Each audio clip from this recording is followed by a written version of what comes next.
Welcome to another special Twins post-game edition of Daily Delivery. I am Michael Rand. We do not have good news to talk about tonight, ladies and gentlemen. Twins lose 9-1 to Houston on Tuesday at Target Field. It was a disaster from the beginning. 4 runs in the first inning for Houston.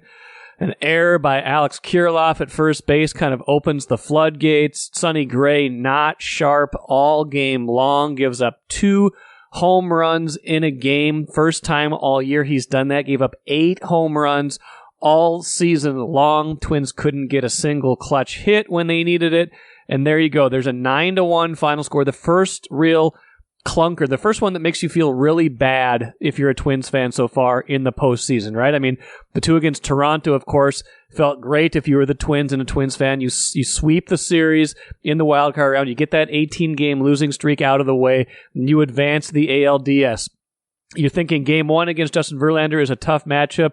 You come back from 5-0 and get into that game. You lose 6-4, but you take confidence into Game 2. You win that 6-2. You come back to Target Field. You got all sorts of momentum. You got crazy fans going all over the place.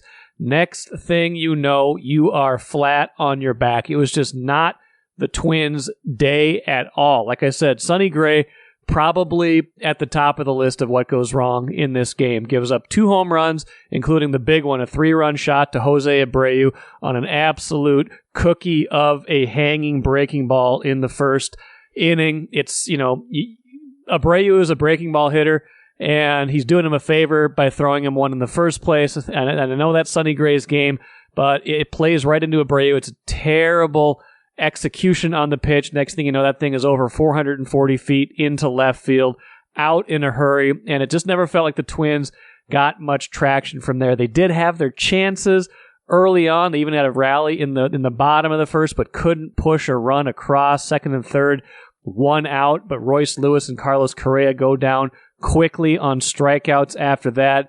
They got 7 walks in the game, but only 3 hits.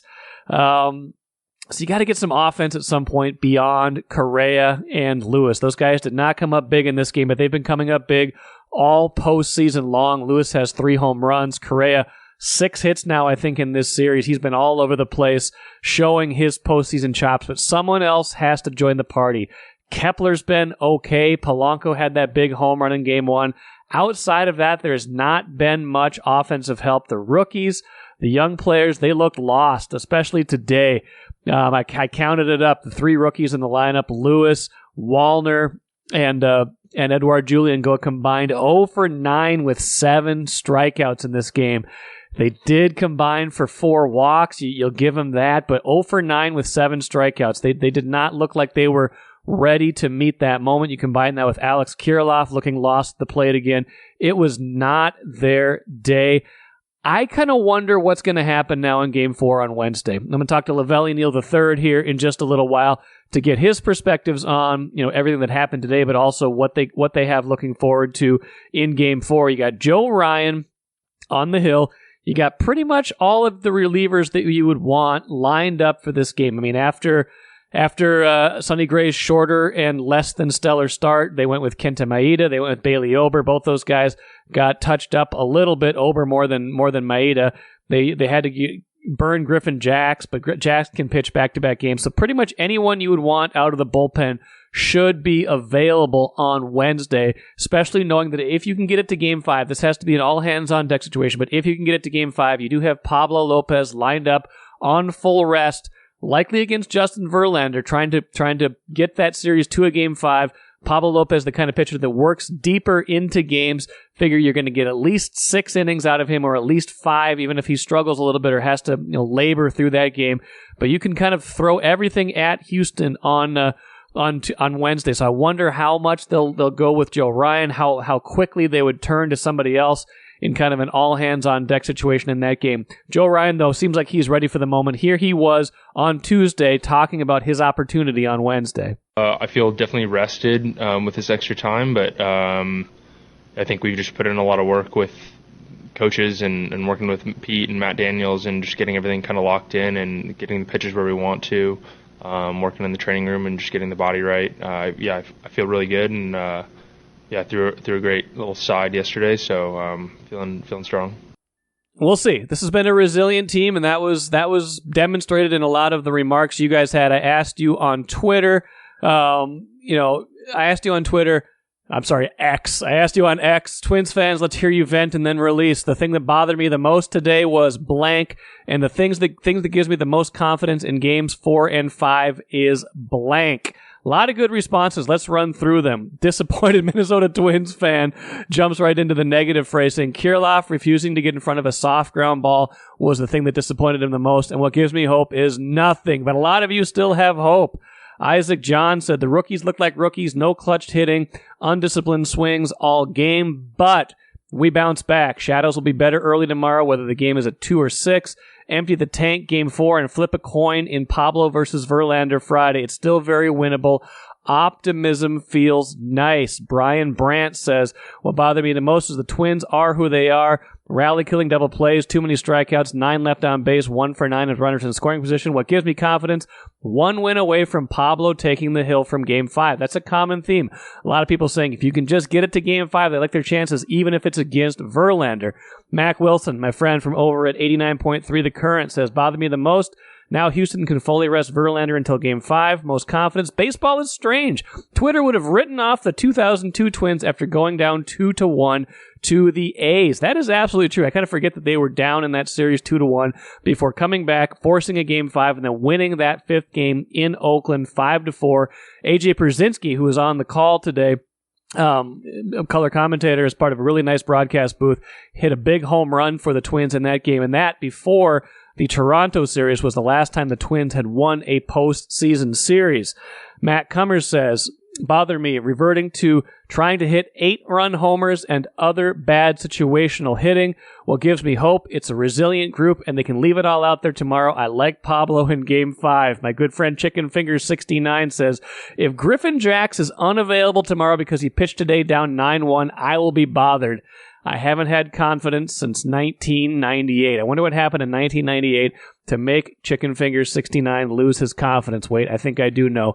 Trey Warren, what bothered me the most, Sonny picking the absolute worst time to do the things he never does. That's very true. I mean, he's been great all year. He's had the breaking ball going all year. He's got all those different pitches. He just didn't have it today for whatever reason. The Astros seem to have a good plan, but they also got some absolutely hittable pitches, and they crushed those pitches. Gives me hope. All season, this team has had its share of clunkers, but it has showed remarkable resiliency and the ability to bounce back fast. That's a good point. This is a team that's been counted out a bunch of times this season and has come back and done quite well. West Side North says, sometimes you just have to tip your cap to the advanced scout. They nailed Gray's plan. If he survives the first 5, everything about that game changes. I agree with that. He did not, however, and now Joe Ryan, who has been shakier, much shakier than Sonny Gray this season, has to keep the season alive. Trisha Stoltz says, the things that bothered me the most today, swinging from our heels and trying to get everything out of the park. The thing that gives me the most confidence in Game 4 and 5 is Correa. Yeah, I think the Twins have better at-bats in them in Game 4. We'll see about Game 5, but they definitely have better at-bats in them in Game 4 coming up on Wednesday. Jordan Grunwig says, what bothered me the most was they're still pitching to Alvarez. He has been on fire. I don't know what the answer is there, but I mean, giving up 1 base instead of 2 or 4 might be the solution at a certain point. Colin Lammer says, tough to be really bothered when you're blown up, but my confidence for Game 5 is obviously Pablo. Tomorrow is a toss-up game. Last one. Greg Jensen, what bothered me, Sonny Gray not stepping up to meet the moment, gives me confidence. This ball club is still alive. Joe Ryan can step up and be that guy tomorrow. Postseason baseball is a crapshoot, and that's why it is so fun. Yeah, it wasn't much fun for Twins fans on Tuesday. There's still a chance, though, on Wednesday. We'll see if they can get it done, and we'll see what La Velle E. Neal III thinks in just a minute here. Grand Casino would like to take a moment and salute the true football fan. The passion. The hope, the anticipation, that incomparable feeling of winning. Grand Casino would also like to take a moment to remind you that you can find all that anticipation, thrill, and winning at Grand Casino. Grand Casino, let your story begin. As promised, here's La Velle E. Neal III, Star Tribune columnist from Target Field. La Velle, I've already gone through a whole bunch of what went wrong, but I'd love to hear from you. I mean, aside from the obvious answer, everything. kind of starts with Sonny Gray, right? Just didn't have it today.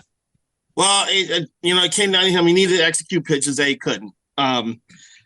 He got off to a bad start when Altuve hit a slider breaking ball and was barely off the ground for a single, and he was like, "What can you do there?" But then he wanted to throw his slider for a strike and just spun it out over the middle of the plate to Abreu. Yeah, and that led to the crushing 3-run homer in the first inning and put them in the 4-0 hole.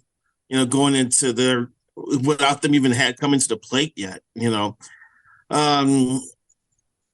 think at times he thought he made good pitches. He thought he executed, and there were a couple of tip your hat moments, but he knew he spun up a few breaking balls up there that he probably wanted back. And at this time of year against a team like that, they can escalate things in a hurry, as we all saw. Yeah, that was it. I mean, you're down 4-0. I mean, it's the second time they've been down pretty big early in the game, and they came back and made it a game in game 1 in Houston. But in this case, it just didn't feel like the only time it felt like they might have a chance was in those later innings. And then Jeffers absolutely crushes the ball, but it's a beautiful double play. And there you go. That was the only moment where you're like, maybe they've got something where they could get to 6-3, 6-4 and make that a game. Yeah, I agree. And that was a great play by Jeremy Pena on Jeffers' ground ball. It kind of sums up the day. The Twins did a lot of things wrong, but when they tried to do something right, they didn't get paid off for it. They didn't see the follow through on it. So like that Jeffers hit, like the 6 walks they drew, Yeah. They were awful at runners in scoring position. I believe we added it up there, 5 for 27 with runners in scoring position in this series. I think they were 1 for 12 in game 1, and then 2 for 9, 2 for 6 in game 2, and 1 for 9 in this series. So it's actually 4 for 27. Right. Yeah, it's not 4 good. 4 for 27. No. And they weren't good against Toronto either. No, they really weren't. They really weren't. And it shows you once again, we were worried about this at the beginning of the year when the offense was sputtering and couldn't get a key hit to save its life. It's reverted back to that form as when the pitching's gotten better. And it didn't really magnify. It wasn't magnified that much in game 2 because Pablo was so dominant in that outing.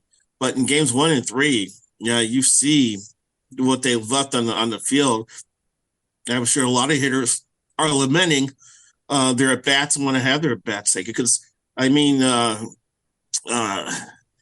Houston starter. He gave them opportunities. He was falling behind hitters. He wasn't they were chasing balls off the plate. I will admit his slider was tough. There was a couple of pitches there that he made some quality offerings, man. But Christian Javier was very effective. And Dusty Baker said he thought he pitched pretty good. And he says, he kind of rises to the occasion. And he kind of smells it. He senses it when he thinks I'm about to take him out of games. So he picks it up and goes to another level. And we saw that today. Yeah, you did. Now there's a lot to fix and not a lot of time to do it. I want to get into your 5 keys to what you would do differently or what you want to see in game 5 or game 4 to get to a game 5. Maybe before that, though, give me a little bit of Joe Ryan. Do you feel like he's ready for this moment? What do you think the pitching plan is before we get into specifics on what they need to do in game 4? Well, I think it's Joe Ryan and about 6 or 7 other guys that you could possibly see. So if they need to go inning by inning, I think they got enough arms to do it. You can include people like Emilio Pagan and Griffin Jacks, who both pitched today, but just for an inning. So, right. Varlin could go. Paddock can definitely go. Thielbar can go. They've got a lineup there that they can activate in order to get this one home. But if Ryan can get at least one time through the order and maybe twice, they'll be thrilled with that, I believe. So they're facing Yersey Urquidy, who's got like a 5.2 ERA on the season. So he looks like a type of guy who could be had as well. It could be a entertaining, high-scoring game tomorrow at Target Field between these two teams. But and the thing is, Ryan has had flashes where he looks like he's ready to be almost like a number 2 type starter and a good roster, a good rotation. With his unique pitching style, pitching above the pitching so up high in the zone, but showing a lot of movement on that fastball, adding a sweeper. He's worked on getting better. And until he got injured before that start in Atlanta, and didn't tell anybody, he was pitching really good. Yeah. For the Twins. So if he can revert back to the first half form, the Twins may live to play another day in the postseason. Your 5 keys to this. Let's hear them. Let's spell them out and talk them through a little bit before we go. Okay. I would start it with there's 2 guys in the Astros you got to deal with. So you got to stop Altuve. He's led off all 3 games by getting on base. He homered in game 1, bunted for a single in game 2, and now singled in game 3. All right. So instant offense from him. I think because, Rocco even said you do get to a point sometimes where you won't pitch to someone. Well, to me, I think they've got to realize they're at that point with Yordan Alvarez. Yeah. He's done almost everything. He's hitting even good pitches. And he's hitting for power. He's batting .500 in the series now with 4 home runs. You gotta pitch around that guy, I think, at this point. Would you like 2 outs, nobody on in the first inning tomorrow? Would you walk him? Is he at that point yet? Automatically, no. I'd probably go after him. If I fell behind, I probably would walk him. Okay. I'd probably look at the first couple of pitches in that at bat, and then if he if you're 0-2 on him, you got a shot to get him out, then go after it. Like Pablo Lopez did in game 2. So okay. So him, and then I think Willie Castro should be in the lineup tomorrow. Okay. Again, I think he drew a walk. I believe he got a RBI. I think he had an RBI hit in the game. Yeah. And I think that speed could play if they're in a close game. He needs to swipe it back. So I'm for sitting Kirilloff out. He does not have a hit yet in the series. In the postseason, it doesn't have a hit in the postseason. Yeah, and he committed an error in the first inning that kind of fueled some of that early run scoring burst from the Houston Astros, and it may be time to take a breather. That means Donovan Solano would have to play against a right-handed pitcher, and he did it today because that pitcher in general is actually better against lefties than righties. I'm not sure what your Quiddy's numbers are. I have to look that up, but I would consider starting Solano because I think in addition, the combination of Solano and Kirilloff and Wallner, the couple guys really showing the youth at the plate right now. So if you can sub out one of those guys, if not both, then I think you have to look at it. And finally, number 5 is do what you can to get these guys to get a clutch hit. The runs and scoring position number is embarrassing. We need better at bats. You need to take advantage of a faltering pitcher. Twins drew 6 walks, have nothing to show for it. That's unacceptable in October, man. So they're the ones, stop Altuve, don't pitch to Alvarez, start Castro, don't start Kirilloff, and do what you can to get someone to get a key hit for you. So actually count 7 walks. 7 walks and 3 hits. That's the box score right now. 7 walks and 3 hits. A touchdown of walks, a field goal of hits. That's not going to get it done. If you get the walks, you got to have the hits to go with them, La Velle. You got to have someone that's going to knock them in. They had a few chances. Royce Lewis had a couple chances with guys on base. Didn't get it done. Had second and third, bases loaded, first and second. But it can't just be him and Correa all the time. It's got to be somebody else. No, it starts at the top of the order with Julian and goes down to the 6th spot where Wallner and Jeffers are hanging around. No, it's got to be a collective effort. I know people like using the phrase, big players show up the biggest in the postseason when the lights are brightest. And I'm like, that's not true. It's about anybody doing something to help move things along. So even a Willie Castro could have a big play that could help fuel things for someone. So don't underestimate the ability of anyone on a roster doing something. And the Twins need to consider that as they go into this game, that it could come from anywhere in that clubhouse right now. Well, the type of play or the type of moment that will allow them to take this series to a 5th game and have Pablo Lopez back on the mound in an elimination game. I would imagine they would like their chances in that situation. Yeah, even against Verlander. And you're right. One of the biggest hits in game 2 was Kyle Farmer with hitting a 2-run homer. It's not, it's not out of the realm of possibility that someone who's more of a role player or someone who's not your key guy gets it done. You see it all the time in the postseason, but they haven't really had enough of those moments yet, and certainly not in Game 3 on Tuesday. La Velle, do they win? You talked about what they need to do to win. Do they win and make it a Game 5? Don't know if they could slow down this offense enough. I predicted before the series that they would lose in 5, and I don't know if they're going to get to 5 now. It's going to be tough, I think. I'd love to see them win, but watching the quality of the bats today was a little worrisome for me. So I'm thinking this may be the end of the road. Yeah, we'll see. You're right. Houston looked awfully good, looked every bit the world champs they are. They did not have the greatest regular season, but they are turning it on, and kind of looked like a team that was not annoyed, but that was like, okay, it's 1-1. Everybody's maybe talking a little bit too much about the Twins. Let's kind of show everybody what's what here. But you know what? The Twins have been pretty resilient all year. They've surprised us probably 4 or 5 times when we thought they were not a good team, and they turned out to be a good team. So I at least give them an even chance on Wednesday. And then you're right. Yeah, if Game 5, no matter how it went, if they got it to a Game 5, Pablo Lopez versus Justin Verlander would be tons of fun. Yes, it would be. I would give